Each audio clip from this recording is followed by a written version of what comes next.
మతాలకి ప్రార్థనలు అసలు కానీ మన అవినాష్ చేస్తున్నాడు. మేము ఉన్నాం పైన ఢిల్లీ స్థాయిలో.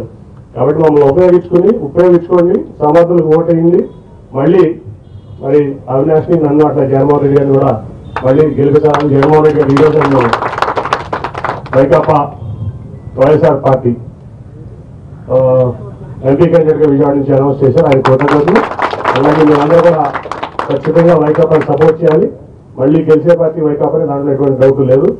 తెలుగుదేశం పార్టీకి 50 సీట్లు రావట్లేదు. ఆ సర్వేలు అన్నీ చూసా. పరిస్థితిలో రాదు. నేను అందరూ అపోహలు పెట్టుకుని ఇబ్బంది పడతానని నేను క్లియర్ గా చెప్తున్నాను. అందరికీ కూడా ఈస్ట్ కాబట్టి నేను వెరీ క్లారిటీగా చెప్తున్నాను. అర్థం చేసుకుంటానని భావిస్తాను. Thank you. ప్రతి జిల్లాలు, ప్రతి మండలంలో కూడా